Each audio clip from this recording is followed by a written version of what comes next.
It is the Last Minute Blues podcast. Donnie Fandango, Alex Ferrario, and Jeremy Rutherford here to talk about all things St. Louis Blues as well as all things NHL. I am terrible at shameless self-promotion. And I guess any sort of promotion for myself I'm awful at. The radio-thon is tomorrow. Yeah, starting it is. Tomorrow at 10 a.m., going till Friday at 2 p.m. I didn't expect to see that, Donnie. I thought it was done. Yeah, I kind of thought it was too, but then they came to me earlier this year, Matthew and Promotions. Hey, man, what if we let you go home at midnight and you come back at 6 a.m.? And I thought to myself, like a normal human being? you know, I could kind of maybe do that. It's still Steak a really and shake. so it's still a super long day, but I get to go home and at least sleep for a couple of hours and do the thing. So if you have participated in the Radiothon in years past, we would obviously love your help again this year. It all goes to the Ronald McDonald House Charities of St. Louis. It stays here in St. Louis, and I'm not 100% for sure, but I believe on Friday morning I am going to be joined in studio by number 55, Colton Parayko, who is also a big supporter of the Ronald McDonald House Charities of St. Louis. Look at this guy. So That's really why you brought it back, right? They've said, we'll bring you Colton Parayko. And Donnie's like, I can't pass this up. Doesn't hurt, Alex. Doesn't hurt.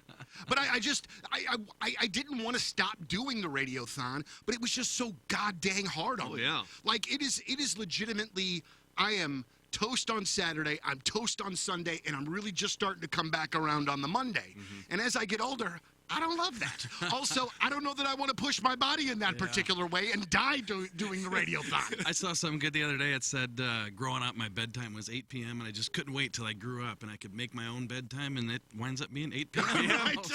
8 p.m. There was that little window where it was like, man, I'm going to bed at 1 in the morning. Right. And that's gone now. Right, That's completely gone. So, more than anything else, I just wanted to let the folks know that might not have heard. Radiothon starting tomorrow morning, 10 a.m., rolling through Friday at 2 p.m. Yes, Donnie's like the Undertaker, man, just out of the tombstone. He's ready to go. It's like, let's do this. And now the anxiety is completely setting in that I'm not going to raise any money this year. It's going to be a complete and total disaster. Not a chance. So that's just about it's the circle of my brain and how it works out. I think last year you hit a record, didn't you, when you did it? Yes, we did. But you've hit records every single year doing it. Which might or might not add to the anxiety a little bit. It's just going to keep this bad boy rolling. You know what I mean? But I mean, it's just kind of crazy because we have raised for the Ronald McDonald House Charities over $500,000. It's incredible. And so I just start to think to myself, well, if we put another good year on this year, well then I got to keep doing it until we get to $1 million, right? Yeah. I mean, oh yeah, you can't stop. And I'm the one saying that's going to bed at 8 o'clock that night, but you can't stop, Donnie. But I mean, What if you matched it with some out of your paycheck? You could get to $1 million quicker. That's true. Boy, that would slow this You should start process down considerably. You should start with those athletic funds first, then, Donnie. So, thank you very much, gentlemen, for allowing me the opportunity to. I'm looking forward to it. That sort of thing. We always have a good time, and man, it's a nice opportunity. I feel like for radio to do a good thing. And to be kind of a little bit of a reminder that we don't need to take ourselves so seriously all the time. You know what I'm saying? So if tomorrow I'm playing Celine Dion into Pantera, that's all right. I am so calling and donating money so he has to play Rascal Flatts' Life is a Highway. Oh, hey, man. I love it. And I'm going to put a script for Donnie to say that Rascal Flatts is the best band that I have ever heard. Hey, I will do that sort of thing for the charity during those 28 hours. Yeah, you will. I will absolutely do that. So what's so crazy is so last night we put this together that we're going to come in, we're going to podcast today, and initially I'm starting to think, man, I wonder if I've got a lot of stuff in which to bring up. And about 10 minutes later, I had a page full of questions for you guys. A grocery list. Yeah. And I was just like, well, there's so much going on in the world of the NHL. It's kind of sort of to me, and maybe just because of my fandom, but like I just love that there's always kind of something going on. Congratulations to the Panthers, they win the cup. Now we're on to the draft, and free agency is right there, and it's just kind of an exciting time to be a hockey fan. And some of those GMs after Game 6 said, yeah, we're not waiting for Game 7, we're just going to start making moves. Like, you could see the frustration from a lot of general managers being like, I can't wait any longer. We need to start making moves. What did we see? We saw a trade. We saw a signing. I think we saw a contract a contract extension, and then we saw another trade all in the middle of Game 6 and Game 7. And a would-be owner in Arizona walk away from a potential expansion. Yeah, franchise. like we saw everything where they were like, yeah, we're not waiting on this schedule anymore. Let's just go with it. Is that something the NHL, though, really does try to prohibit from happening so that there's kind of that separation there? I think they have in the past, and, is it the end of the world that there's trades being made, right before the game? I suppose not. But, let the focus be on this amazing Stanley Cup Final. And, I know my colleague at The Athletic, Pierre LeBrun's been writing and saying for years, the Stanley Cup should finish 3 weeks ago. Oh, yeah. And nobody's feeling sorry for these guys who went to the Stanley Cup, talking about Florida and Edmonton, but their executives are going to come off 2 or 3 nights of straight binge out in Florida. Straight binge and champagne and everything, and then turn around and head out to Vegas, which obviously professionals, they're well, and honestly, that's the best place to go when you're in the middle of one of those if you're a Florida Panthers person, right? Yeah. But it's a quick turnaround, and then not only do you have the draft Friday and Saturday, but then you turn around and free agency is on Monday. So there's a ton going on. You can look at it like the NFL and say, hey, it's great that it's something every night and it just keeps going. But honestly, if the focus just could have been on the Stanley Cup and that ended a couple weeks ago, and then you have 2 weeks of build-up into the draft and free agency, I think that would be better. My question is how it got here, because all of the anniversary when we had Perron on, June 12th was when the Stanley Cup Final was done. How did we get to the point where it was going to late June with this? Well, doesn't it have to do with the week of rest, or isn't there a built-in bye week? There was bye weeks then. They got it built in. I think it started about the same time. We did have an All-Star game this year, right? Yeah. So, but maybe this season started a little later in October, but I don't think it was that drastic of it. The only reason I ask, and I think people need to prepare because the next 2 years are going to be that way with the Four Nations game, and then with the Olympics, you're going to have that 3-4 weeks off in the middle of the season, so you're going to have this again. Me personally, and I know I've seen a ton of people write about it, you just back up the regular season. Eliminate 4 of the 7 preseason games that you don't really need, start the regular season in late September, and then you're talking about ending it in beginning of June, or you push the offseason back a little bit. I love hockey with all my heart, and I think this year I've become even a bigger hockey fan. I don't need hockey touching July.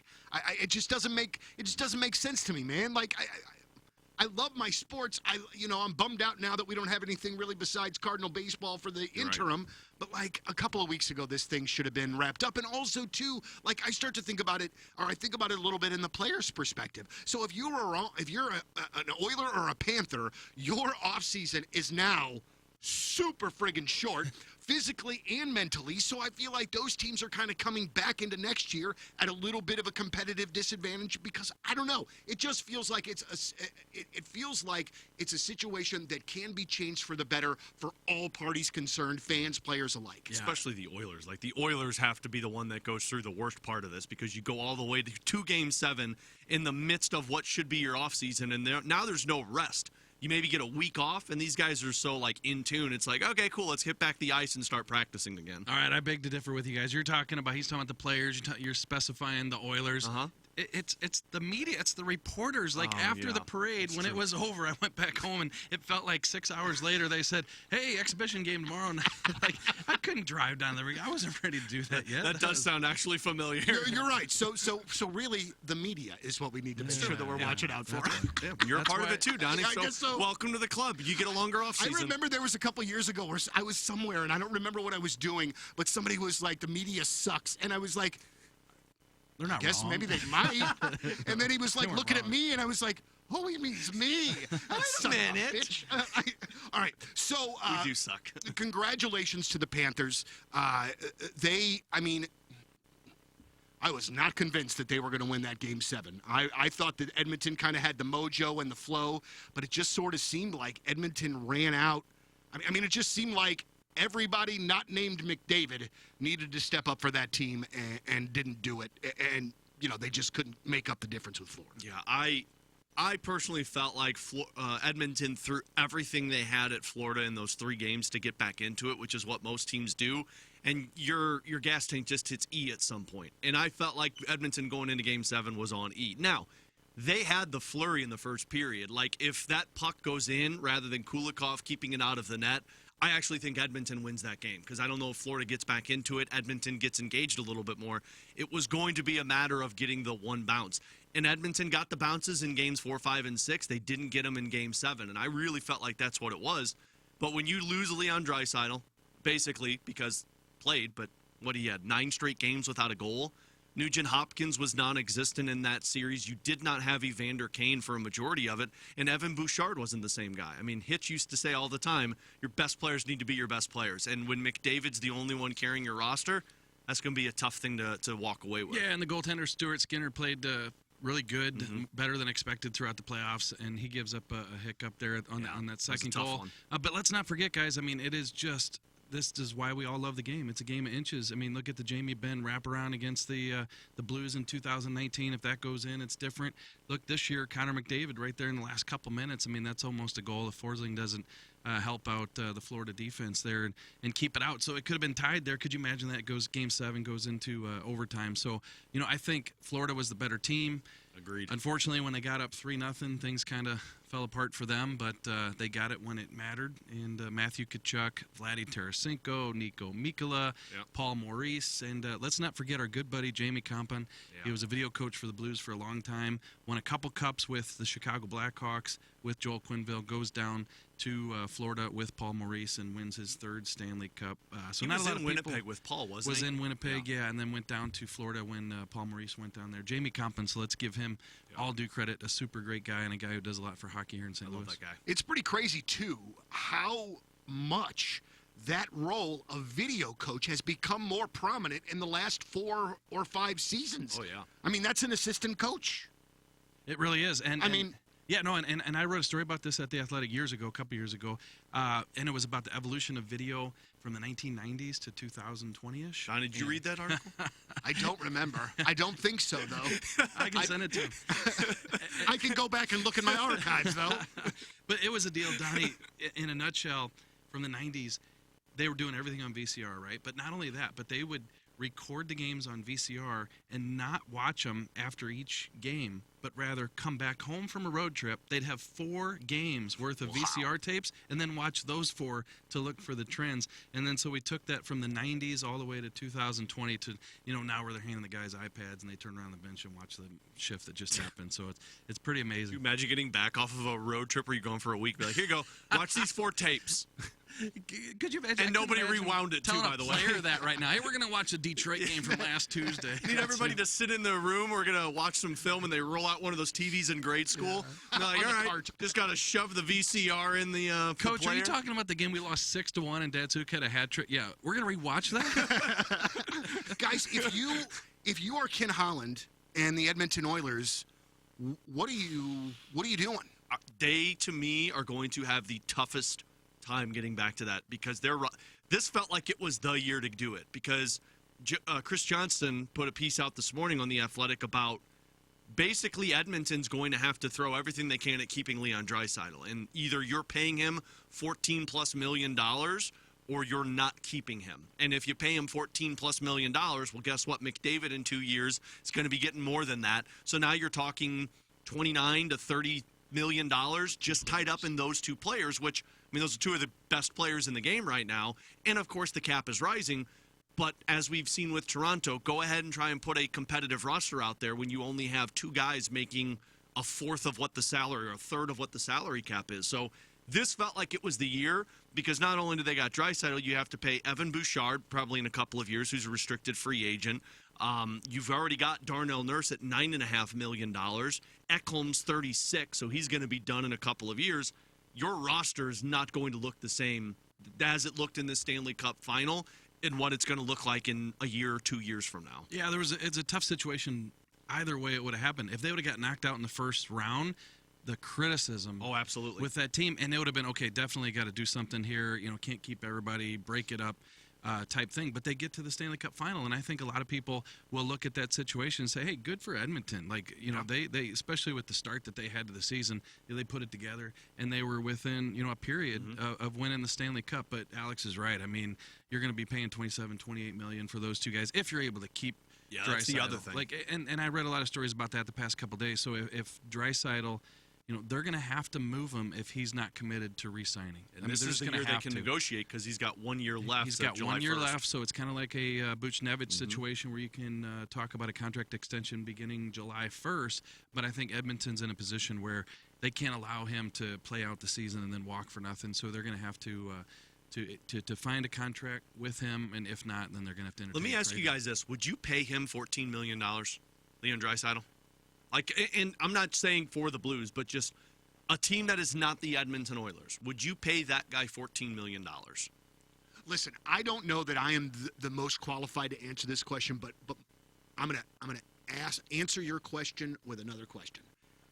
I'm just not sure about putting up that much money in assets for two friggin' players. And I understand how great the two friggin' players are, but if you cannot surround them, if you cannot give them more depth, it doesn't friggin' matter.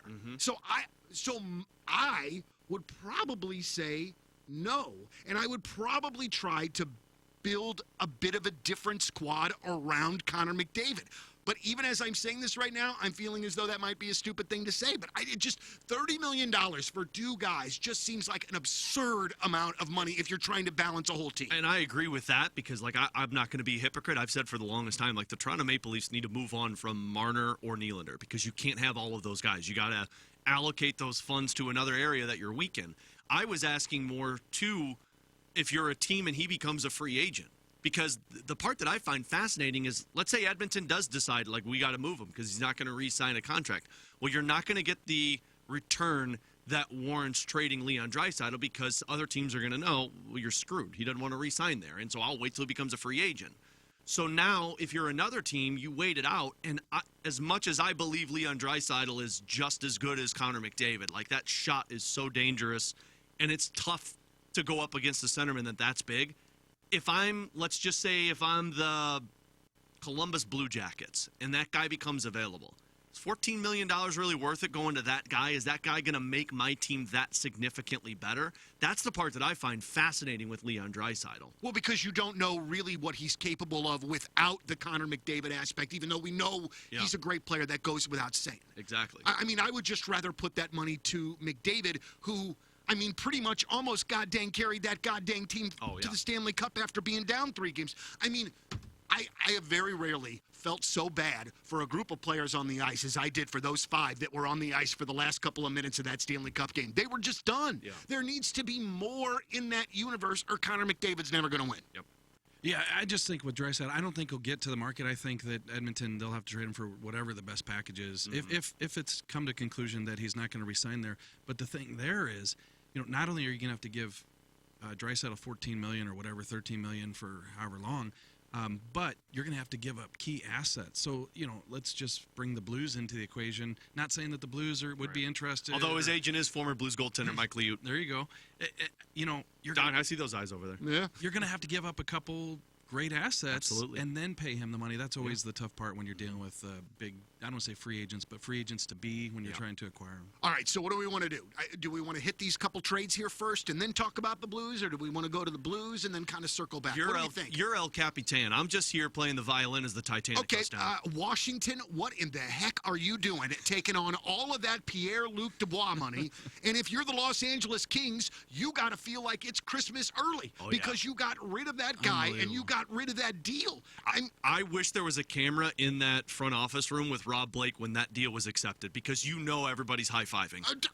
100%. I mean, look what so they traded Luc Dubois, brought in Kemper, who's basically a backup goaltender for them, but now they're going after Jake Gensel because they have that money available. Oh, it's just a reset. Yeah. They're just like, cool, we just got rid of $8 million of a guy that we thought was going to be good and is not good. Let's go get another one. A signing that a lot of times would get a management fired, and they were just able to wiggle out of it. It just said, cool, move on from this one. Yeah. And so now they're like, we'll go get the next best free agent, and they'll just reset the. That doesn't happen in the NHL anymore. Why? Here's the part I don't understand. I get why Washington makes a bit of a calculated risk here because he is a centerman, because he's had these issues, but he's a really great player, and they kind of sort of need it. So I get it. But doesn't he have 7 years left on the deal? And a no-move clause. Yeah. It makes no sense. That, from a Washington perspective, please make that make sense to me. I mean, the only way that I came up with this and justified it if I was Washington is like, look, this is going to be ugly in a couple of years because we're trying to squeeze as much juice out of this Alex Ovechkin run to Gretzky's number. And so we can't get there without a centerman. I mean, they were playing Dylan Strome with Alex Ovechkin last year. Like, you need a centerman. Yeah. And Backstrom's not coming back. And if you're Washington, you got to chase this record as much as you can. And then once that record is caught and Ovechkin calls it, that's going to be a full-blown rebuild. And so you might as well go after. I mean, that's probably the best center that they could have gotten that's available via trade that they wouldn't have to give up. I mean, you got rid of a bad goaltender contract for a bad contract that – hey, he's 26 years old, and maybe we can get the best out of him. The best thing I saw, though, is all those guys that L.A. traded to Winnipeg to get Dubois, like 3 or 4 really good players, right? Mm-hmm. And then they trade Dubois to Darcy Washington. Kemper. So basically they traded like 6 guys for Kemper. Yeah. And guys that could really be helping. Oh, yeah, Velarde. It was a couple of other dudes that were playing in that season where they made it to the second round or the third round, and they traded those guys and Pierre-Luc Dubois for Darcy Kemper, who's not even going to be their number 1 goaltender. That is wild to me. All right, so then maybe I should slow down my my praise for the front office. No, I mean, in that particular regard, no. Yes, but, I mean, if they go sign Jake Gensel, I mean, that's a pretty damn good-looking team, even with Darcy Kemper. And Darcy Kemper's off the books in 2 years. Pierre-Luc Dubois is on the books for 7 more years. Speaking of goalies, the goalies have started to fall. You've got Allmark going to Ottawa.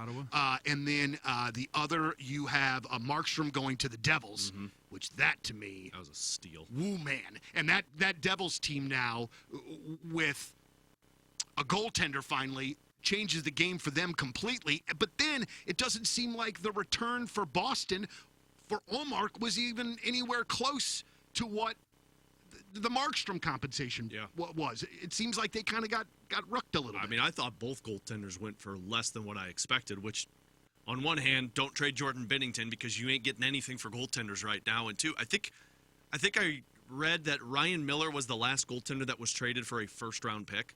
Like, think about that. And that was when the Blues traded for him, if I'm not mistaken. So, like... Which had to have been about 10 years ago. Yeah, The return on goaltenders is not the same like you think it's going to be. I just think because there's so many of them right now, and we were touching on that a couple of months ago on the podcast. I mean, you still got Gibson out there. You still got Saros in Nashville. So the fact that there's just so many, but, first-round draft pick. Now, I don't know that the Blues would be interested in a first-round draft pick when they want to be competitive right now. But what I'm doing right now is texting Jake Allen because Donnie just said that New Jersey's got a goaltender now in Markstrom, and I'm going to text Jake here. Here, actually, give him a video. That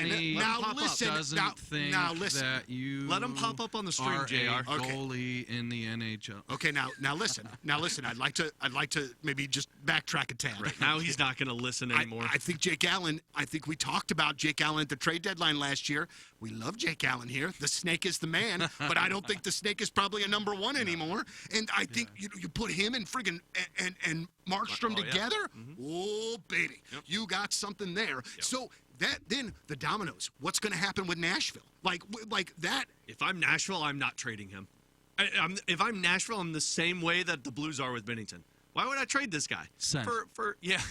Send. Okay, Jake Allen, pop on if you're listening, buddy. But then what do you do with that goaltender that's in the minors that's absolutely been friggin' crazy? Make him the backup. Make him the backup and let it run out. Now, I think I've read that they were talking about an extension with Saros. I wouldn't be doing that. Like, of course, you don't want to lose him for anything, but if you're Nashville and you don't just throw a rookie into the NHL. I mean, look, the Blues are slow playing it with Joel Hofer. Give him a couple of years. And then when he's ready to go, then you look at just getting something for Saros. But, like, we all thought Saros was going to get traded for Mitch Marner. And, like, goalies are going for a mid-level prospect and a late first-round pick or next year's first-round pick, and it's top 10 protected. I'm not going to trade the goaltender that got me into the playoffs last year if I'm Nashville for that. So, no, I'll keep it. And you're right. But it's all about finding what's out. Like, obviously, they're all exploring. And I'm not saying you're going to get Mitch Marner, but maybe there is that team that's hungry and wants Saros ahead of Markstrom, ahead of whomever, and will make a deal for you. So, and like Donnie says, you got to get the prospect in there at some point. I realize Nashville kind of played expectations last year, so obviously they're not going to take a step back. But Saros is just such a good commodity. Like, he could make so many teams. If I'm them, though, better. I hold on to the deadline. Yeah. Because you could get more at a deadline than I believe in the offseason, mostly because a team becomes very desperate for a goaltender. Except for the fact that, that trend where goaltenders coming into teams at the deadline, they struggle. We saw it with Ryan Miller. Right. They struggle. So I'm not saying you can't wait till then. I'm just saying that, I guess it depends what teams are going to look for this weekend. And if you're I'm putting the Blues in this scenario. Like, we talked to Jordan Binnington, and the only way you're trading Jordan Binnington is if you're getting a top-line player or a top-pair defenseman. I don't know if those go this offseason unless a team is desperate. Like, Toronto would be the one that I'd say if you're going to trade a goaltender, you trade it to them because they're desperate and they got better chips. But until I see a return for a goaltender, then I'm like, whoa, I'm not trading my goaltender. Even if I've got 4 of them and I don't know how I'm going to play them all, I'd rather hold on to them and figure it out than worry about moving them and getting something back in return while that guy goes and wins a Stanley Cup. For 30 years, we were looking for a goaltender. Yeah. We friggin' got one. Let's just hang on. Can't we just have nice things? Let's just enjoy what we have, all right? Appreciate what you have, kids. All right, so this weekend is the draft, and then free agency gets going on Monday, if I'm not mistaken. As far as the draft goes this weekend, everything that I have read is that this is a very, sort of defense-heavy draft. So is that the direction in which you think the Blues are going to go in the first? How does this work? Because, you also probably got to go best player available at that point, too. So what do you guys think? I always think you got to at least look at your pipeline when you go into a draft for your first round and say, okay, where are we weakest at? And is the best player available or close to the best person available in that position? Because if so, I got to take them. If you look at the Blues minor league system, they don't have a top 4 defenseman with the exception of this Lindstein coming. You've got 4 guys that seem like they're going to be top 9 potential wingers. So, it seems like you have to fix your defense. But, at least from what I've read, there's defensemen, but we're talking a significant drop-off from, 6 guys who are top pair caliber, a couple of guys who are top 4 caliber, and then everyone else is just depth. And you're picking 16. And so if there's 8 defensemen that are top 4 potential, if they're there for you, great. Otherwise, I think you got to go best player available. Because don't waste a 16th overall pick because this hopefully is the last time you're picking towards the top half of the league. Don't waste a top 15 pick on a guy that's probably going to be a third-pair defenseman for you just because you were reaching. Yeah, and the thing is, the best player available is always the best way to go. I just try to pull one out of my head here. Sure, you don't have these in the back of your mind. Come on, JR. You go back to, they picked Dominic Bach in the late 20s one year, and, was he the best player available? I don't remember, but all I know is that they used him. Carolina really liked him in that draft, and they used him in Edmonton to get Justin Falk. So it's an asset, and that's what Doug Armstrong keeps telling everybody is that, some team out there will want the best player available, whether you get him at 15, 16, or 27, 28 like they did with Bach. So you get the best player available at 16. However, all that said, Alex set it up nicely. There's some good defensemen, but they're at the top of the draft. I think it would be tough to trade into that top 10 to guarantee yourself at one of those guys. And I set it up in my article this week. When you get to 16, if there's a couple, I'm going to throw some names out at you here. There's a Berkeley Catton. He's a forward. I'm going to name you some forwards here. Consta Helenas. I may be pronouncing these names wrong. I've never seen these guys play. Also, there's a forward, Cole Eiserman. And so those are 3 forwards who might become that best player available who slips to you at 16. But if not, there's a second tier of defensemen. And these are the 2 names that I mentioned this week. It's Adam Jurasek, and then it's is it Stian? I think it's Stian Solberg. Stian Solberg is the other guy, and so everything that I've talked to Scott Wheeler about, talked to Corey Pronman about. We've done mock drafts. Those guys have gone kind of 12, 13, 14, 15, somewhere in that area, and could be there. That's kind of group of. Those are the 2 names that I've targeted. I know I've seen a lot of people say this Carter Yakimchuk is somebody that they really like, but I think he's going 11 or 12. So that Solberg and Juracek are the 2 guys that I've targeted with defensemen if the Blues can get there. But you have to hope a couple of teams go reaches or go forwards. And I think Army said it in his pre-draft meeting that you guys had to where they always go at least a tier chart of defensemen first, centermen second, then wingers. That's how a lot of teams view how you do the draft. So if Juracek and Solberg are off the board, at least from everything I've read, it's a significant drop-off of defensemen. So you're not getting a top 4 caliber guy. You're getting a project. So that's where you go to these forward positions and you look at it and try and make it. The one thing I will say, because this was the problem last year, people got really upset because the Blues took multiple left-handed defensemen, and they were complaining about how all the Blues have are left-handed defensemen in the minor league system. You don't have no right-handed defensemen. To what JR said, if they take another left-handed defenseman, there's a reason they're doing that, because that becomes a commodity for a lot of teams. It's not because the Blues don't realize that they have all of these lefties and not righties. They realize that, hey, when teams need left-handed defensemen, puck-moving defensemen, whatever they want, we've got a ton of them in our minor league system. So, like, it's not about all of these guys playing at the NHL level. A lot of this is about some guys getting traded for something else. And plus, everybody knows this, but whoever they draft this weekend, let's say they get a guy, left-handed defenseman in the first, second, third round, whatever, it's going to be 4 years. Yeah, what do you say, 3 to 5 years? 5. I mean, it could be 4 before. And a defenseman, it could be 5 or 6 before he's even ready to make an impact. Do you know that by that time, Scott Perunovich could have played for 2 or 3 other teams? Like Tyler Tucker could be, okay, he worked out, he didn't work out. Like, to look at your NHL roster and say, we're going to draft a left-hand defenseman because we've got this guy. I mean, in the NHL, please, specifically, it makes no sense. Yeah. Take as many of the forwards as you need. Take as many of the top 6 potential guys as you want, because those are going to come in handy for you. What always gets moved at trade deadlines for something that helps teams right now? Prospects that are top 6 goal scorers or centermen. So it's not a bad thing to get a winger or a forward if you get that in the first round on Friday. Blues fans should not get themselves excited for the first day of NHL free agency this year, right? Like, we are not jumping into the pool head first this year. Maybe next year, but this year we might be doing a little toe dipping and then kind of going into the shallow end. The Blues aren't going to make a big splash on Monday, right? Clip that. Yeah, clip it, use it when they sign Sam Reinhart. No, you're right. And that's fine. But I mean, just reading your article and just using the brain that God gave me. I mean, if you're not ready to compete for a Stanley Cup, you're probably not going to push that salary cap to the limit. No. There's no. It's dumb. Especially because day one is the frenzy where you're probably overpaying guys. Correct. Absolutely. Doug Armstrong over the years, he got Brandon Saad. What was it, day 2 maybe? At a reasonable deal, and look, that's worked out. Like, Doug is always, when they're not going after that guy, whatever. It's always been day 2, day 3 where the dust kind of settles, and that's when they swoop in. Was Paul Stastny a day 1 guy? Yes. That one felt like it was a day 1 guy, because it typically, like, you don't expect the Blues to do anything, and they got that. And Bozak was a day 1 guy too. Yeah, that's when they thought that the O'Reilly deal fell through.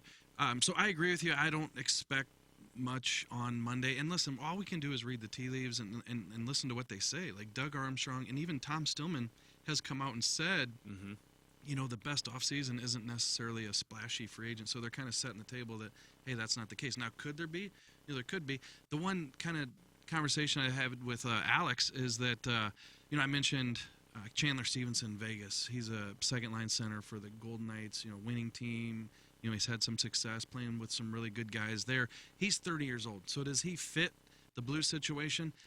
Not necessarily. We're talking about not re-signing Buchnevich because he's 30 years old. However, I feel like there's a little bit of a difference in that you're talking about 8 times 8 for Buchnevich. I'm sure that he's going to want the max there. Yeah.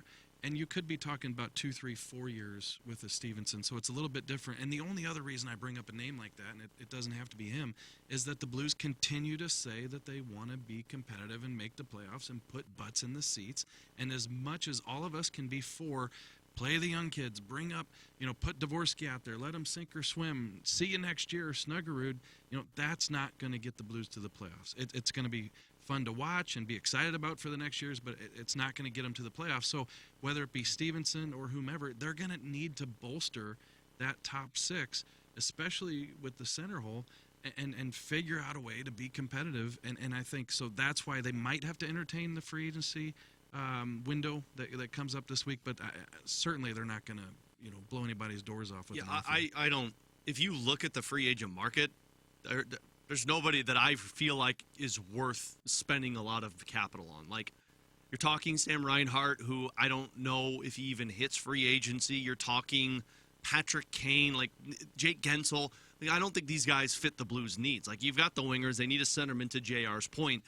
I'm not getting excited about free agency, although I am hoping, because of JR just throwing that out there in The Athletic, that David Perron resigns. I'm just hoping that thing happens on day one.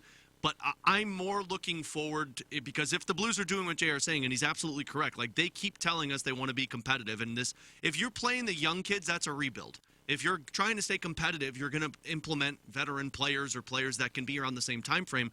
I'm more looking at the Blues to see what they do other than the free agency, because I have a gut feeling, which my gut is never right most of the time. Remember Hull and Oates, guys? I have a gut that offer sheets are going to be something this offseason, and that's something that I'm kind of curious if the Blues do dip their toes in, because like the offer sheet, yes, you're forfeiting picks for next year's draft, but you have a lot of cap space to work with, where other teams, when they go after offer sheets, they give an offer sheet to somebody. They can't do anything else until that person responds and they know if they get the guy or not. But the Blues have $15 million, and like they're not going $10+ million for an offer sheet. So if you go $6-7 million, yeah, you're forfeiting next year's first, second, and third round draft picks, but could get a 23 or 25-year-old player in your top 6. So that's something I'm wondering. And then I'm watching the trade market, because there's a lot of guys getting dealt right now that are just saving other teams' salary cap space. Like Jake Wallman was just traded from the Detroit Red Wings yesterday for nothing. Yes. So if you're going to get better and be competitive, I personally believe you can't run it back with the same defense. And that tells me, okay, well, are you going to try and do what you tried to do last offseason, where you try and move somebody so you can make a trade to bring somebody else in, or you can look at a free agent that's out there. Those are the two areas that I'm wondering if they get involved with the first couple of days of free agency. Who are you thinking offer sheet-wise? Martin Necas is one of them, and we've talked about that one before with Carolina. The other one is Shane Pinto with Ottawa. And the only reason I bring that one up is because they're up against it with the cap, too. And they just got Ullmark. They've got to move a defenseman. And if you go to them, and I think Pinto has basically said, if I read the report correctly, that he wanted a long-term contract extension, and Ottawa wanted to do a bridge deal. So cap space, young player that they want to give a bridge deal to. If you walk in with a 6x6, does Ottawa match it? And if they do, so be it. But if they don't, that's a 23-year-old centerman who's basically been almost a point-per-game player. Like, that's a Thomas and Pinto 1-2 punch. And the one point that I made last week, maybe an article, Donnie, and it applies here with what Alex is saying, is that in the past, when the Blues were a competitive team and they had to be in on day one free agency, they had to go get this guy or that guy. Once you make that offer sheet, it ties up that money, that $6 million per year. You can't spend that until the other team decides whether they're going to match or not. So you could be waiting a week. I think they get a week before they have to decide. Now, granted, it takes sometimes just a couple days to respond and reply match. But in the past, the Blues haven't been able to do that because, they didn't really have the cap space, and they couldn't wait around for 3, 4, 7 days for that team to match. But now it's a situation they do have that $15 million cap space. They don't need to go out and rush. All of their guys are it. signed. Like their RFAs, I think they have Alexandrov is the only RFA that's not signed. Yeah, so they have time to, let's say, throw that deal out to Pinto and wait 4 days for Ottawa and then decide, and they don't have to say to themselves, gosh, we wish we could really spend that money right now. There's guys getting signed in free agency, and we just can't do anything because our money's tied up with this offer sheet. But now they can do that. Guys, what is the trade value for Pavel Buchnevich at this particular stage of the game? I have no idea. Yeah. I have no idea. I just, and the reason that I ask is because, I love that guy. I love him, and I've said it on the podcast 1,000 times. 8x8, that just is crazy to me. That to me does not make a lot of sense. I think the report was that, and I forgot if it was LeBrun that had it or maybe it was Saravalli, but at the trade deadline last year, the Blues were asking for the equivalent of 3 first-round picks for Buch. And that's not just picks. That's players that were first-round picks, the equivalent. So if it was 3 last year where you were getting a year and a half of Buch, what's a full year? I mean, I would imagine if you're them, you're the equivalent of 2 first-round picks. And then once you get to the trade deadline, that's when you get to 1 first-round pick. So, and they can't, if I'm not mistaken, JR, they can't negotiate money until July 1st. Right, and that's supposed to. Yeah. Obviously, they talked to him at the... Of course. So maybe that's going on that we don't know about. But, I don't know if I expect to see a Buch move until after July 1st when they can discuss the terms. But, I mean, if there were 3 first-round picks at last year's trade deadline, I got to imagine the equivalent of 2 first-round picks with this one. and then it just gets lower if you don't get an extension. But that's all a with matter of, is their team willing to do that? And the reason he hasn't been traded yet is because, Doug hasn't seen that type of offer. But yeah, they had a team that acquired him last year could have had the 2 playoff runs. Obviously that's down to 1. But you got to believe that there could be a trade and sign where you have like you did with Matthew Tkachuk, where the team that gets him gets that contract extension, so the Blues could maximize the trade value on there. Yeah. I just wonder if there would be a team that would be willing to maybe overpay for him a little bit that might need that offense. And I'm just spitballing here, but the first thought that I had was Edmonton, and I know that he was a part of potential trade discussions last year, that Edmonton was one of those teams. Maybe the Rangers going back there. I don't know if those make sense numbers-wise, but I just wondered if there would be somebody that were just like, man, we're that close, and we think that a player like that could push us over the edge. Or Toronto with Berube. Yeah, Toronto with Berube. That's another one. Or Boston with Jim Montgomery. Don't look over that one, too, because loved Montgomery when they were here. That's why I find free agency fascinating, because teams that miss out on free agents that they wanted to sign, like let's say Vancouver really wanted Jake Gensel, and Jake Gensel decides to stay in Carolina. Well, guess what Vancouver's desperate for now? A top 6 winger that can score goals. So, like, when teams miss out on free agents, that's when they go to the trade market and say, okay, well, what can we get now? Because you're right, like a desperate team that missed the playoffs last year, got bounced in the first round, is going to say, we need help. How badly do you need help? And that's where I think Doug Armstrong does the right move if you don't get him re-signed. I mean, for all we know, there might be an offer on the deal July 1st that Booch says, yeah, I want to be here, and it gets signed, and it's a team-friendly deal. So here's what I think is going to happen on July the 1st. The Blues are going to make a massive free agent signing, and they're going to sign Buchnevich to a long-term deal. Again, just proving for the 6 millionth time that I have no idea what I'm talking about. That none of us know what we're doing right now. Yeah. No, but I mean, one of us does. It is certainly not me. But Same. It's just going to be. This is, and we talked about it before, but this is going to be one of the biggest off seasons in Blues history. These next few weeks are so important, and I just can't wait to see what happens. Also, I want to make sure to throw this out there. You and BK are going to be broadcasting at Prospect Camp next week. Yeah. Is it Prospect Camp? Yeah, Development Camp, Prospect Camp. Yeah. I can't remember what we called it last week, and so when I was writing it down, I was just assuming. I think I write it both ways in the same sentence. It's the same thing. So when you guys go out to those Prospect Camps, both of you, what are you looking for? Like when you're watching these players, what are you eyeballing? I mean, this one's tough because, you're going up against their peers, and they've been doing that for the last however many years, and it's more like skills than it is actually like watching them. I mean, I just watch for certain like talent traits that stick out. Like last year it was watching the little bit we saw Dvorsky was the speed and the stick handling ability. And then when we saw Snuggerud, which again was a very short sample size, it was the shot that you're looking at. So, like, it's the traits that I guess the player has and how they utilize it. Now, what's really cool is this scrimmage, I believe, is Tuesday night, and I actually just found out yesterday, so announcement here on Last Minute Blues Pod, Joey and I are broadcasting it on the Blues website. Yeah, so we're going to be doing the broadcast of that scrimmage game with the prospects. So that's the one that will be fun to see, because now you're going up against your peers, but you're doing it in a scrimmage fashion. I can't wait to hear this. Just that he does a great job with the broadcast, but with the prospects, you don't know their mannerisms or anything. Yeah. So, or their names. Their names are tough. It's going to be a disaster. Alex, there's the one guy. It might be Kaskamaki. I don't know. I'll let it go the old Bobby Plager route, and just Dalibor Dvorsky is going to have one hell of a scrimmage. It's going to be Dvorsky the whole night. Let me ask a couple questions here real quick. That is open to the public, I know. Yeah, the whole week. But is there an admission fee during the day? No, it should be all free. Yeah, it's free. And then they're streaming it on the Blues website. Like the scrimmage will be on the Blues website, and so you'll hear Joey and I think we're going to have like Armstrong and Steen hop on with us during the broadcast, but you'll hear our somewhat play-by-play. I think it's going to be more conversation when it's me and Joey.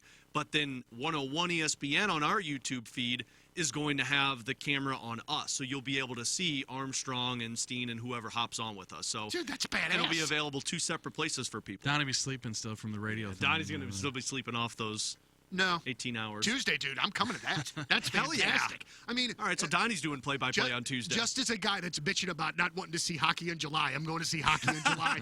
But it's just interesting to me. And I'll tell you what, I went last year and we hung out for a couple of hours. Absolutely. And I didn't know what the hell I was looking at. But I was just so incredibly happy to be there. One thing that I honestly do remember is Zach Bolduc's shot. Yep. And I also remember looking at him going, that's a small fella. But it's just kind of neat that you're able to sort of start to put some of the faces with these names that you have been hearing about for a couple of years. So it's a cool thing for Blues fans if you have the opportunity. And the players that they get drafted on Friday are going to be at this thing also. So you're going to see them as a part of this. I mean, this is going to be probably, what would you say, JR? Biggest since Oshie and Berglund and Perron with all of the, I mean, because you're talking Dvorsky, Snuggerud, Stenberg, Lindstein, the guys that they just drafted, a couple of other guys that are going to be like, that's a pretty big name recognition for Blues fans. No, for sure. And because, they were so good for so many years, you didn't have this upper echelon of players. So you did back then with Oshie, Perron, Berglund, 10 years of success, and then now you have these names again. So it's going to be pretty fun. It's a great time to be a Blues fan. Absolutely. I mean, it really, really, really is. There is a bright future for this team. There's lots of questions. We got things that we can yell at each other about. It's everything that you need in a fan base, I think, for the most part. All right. Guys, thank you very much, everybody. Thank you so much for listening. For our boy Jeff Burton, Alex Ferrario from 101 ESPN, Jeremy Rutherford from The Athletic, I'm Donnie Fandango from 105.7 The Point. Thank you for listening. And as always, let's go Blues.